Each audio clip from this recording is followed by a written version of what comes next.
فواد حسێن و کچە هۆڵندیەکە عاشقی هەفتاکان و سیاسیە دڵشکاوەکەی ئێستا.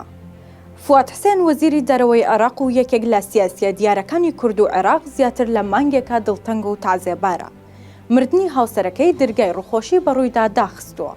بە جۆرێک بێزاری و دڵتەنگی سیاسیە کوردەکە وەک ئاماژەیەک دەبینرێت بۆ ڕادەی خۆشەویستی هاوسەرە بیانیەکەی. مەرگی هاوسەرەکەی فواد حسێن هێندە کاری لێکرد بوو تا یەک مانگ نەیتوانی بگەڕێتەوە ئۆفیسەکەی. سەرەتای مانگی ڕابردوو کارۆلینا مۆنتیسۆری هاوسەری فواد حسێن وەزیری دەرەوەی عێراق کۆچی دوایی کرد.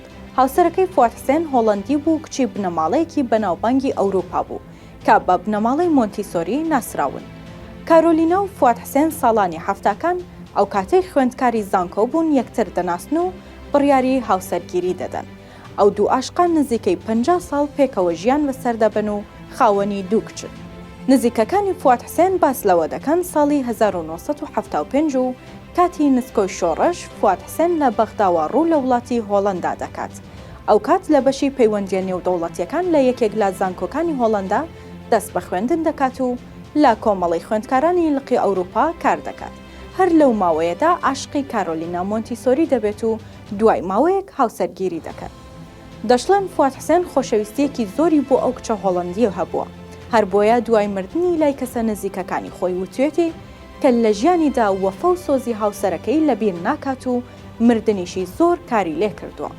کارۆلینا مۆنتیسۆری کچی ماریا مۆنتیسۆری زانای بەناوبانگی پەروەردەیی هۆڵەندی بە ڕەگەز ئیتاڵیە کە ئێستا خاوەنی یەکێک لە بەناوبانگترین براندا پەروەردەییەکانە و زیاتر لە 15,000 قوتابخانەیان لە سەرانسەری جیهان هەیە.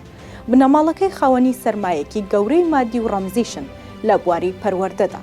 کارۆلینای هاوسەری فواد حسێنیش کەسێکی دیاری بواری پەروەردە و شێوازی وانەوتنەوە بووە لە ئەوروپا و سەرپەرشتی پرۆژە پەروەردەیەکانی مۆنتیسۆری کردووە لە ئەمریکا.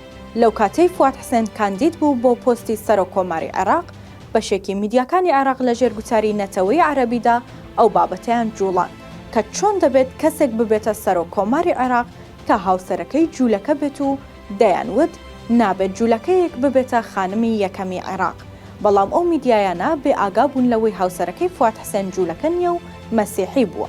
هەر چۆنێک بێت دڵتەنگیە قوڵەکەی فواد حسێن وەک وەفای دەگمەنی سیاسیەکی کورد بۆ هاوسەرەکەی دەبینرێت کە نزیکەی نیو سەدە تەمەن و ژیانیان پێکەوە بەش کرد.